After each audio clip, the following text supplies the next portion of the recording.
Facebook awkward moments.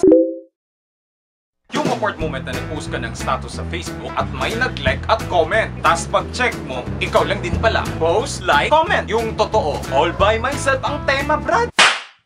Yung awkward moment na di ka makarelate sa mga posts sa newsfeed. Kasi halos lahat ng nag-post, mga random friends mo. Yan ang napapala mo, Dre. Ad kasi ng ad.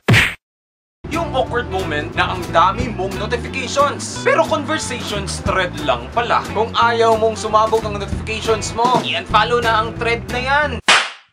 Yung awkward moment na itinag ka sa isang photo na hindi ka naman kasama. Ano to? Inggitan? Yung awkward moment na ginawang chat box ang comment section sa post mo. Good news! May chat feature na sa Facebook ngayon. Doon na kayong mag-usap, te! Yung awkward moment na online si crush. Tas gusto mong makipag-chat pero nag-offline siya ulit. Nagparamdam lang. Wala namang intensyong makipag-usap. Yung awkward moment na gusto mo sanang mag-send ng personal message pero nai-post mo bilang status. Tanga lang no? Di alam na ng lahat, brad. Yung awkward moment na maraming game requests. Hindi mo naman gustong maglaro. Utang na loob. Huminahon kayo. Yung awkward moment na may nag-chat sa'yo pero nagpapalike lang din pala. Wala nang pasakalye. Palike po. Yung awkward moment na ginawa mong single ang relationship status mo tas nilike ni ex. Ay, approve na approve ko to.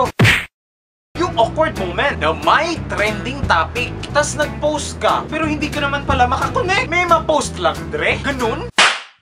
Yung awkward moment na nag-post ka, nakararating mo lang sa school pero nakalagay sa check-in status at SM Mall. Ay, naligaw lang ata. Where na you?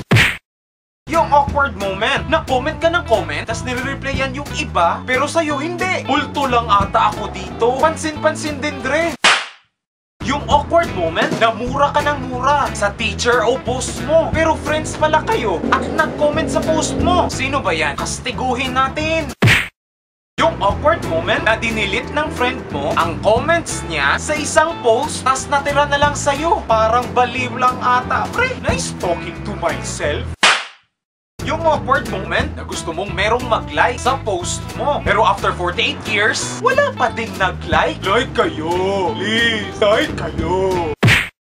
Yung awkward moment na may nag-random friend request sa'yo at inad mo. Tas nag-post sa timeline mo ng who you. Kilala ba kita? Ay malamang! Magkakakilala tayo. Close nga tayo eh. Yung awkward moment na may nag-post ng photo at sabi doon, like kung gusto mo o i-share kung ayaw mo. O may choice pa ako, ganun. Comment, pwede? Yung awkward moment na may nag-post ng paglalandian ng isang magkasintahan. PDA ba ka mo? O gumawa na lang kayo ng skandal? At di yung puro satsat, nagpaparinig lang kayo eh. Yung awkward moment na di mo malaman-laman kung anong gagawin tas naka-logout ka na sa Facebook sabay balik at nag-login. Awkward.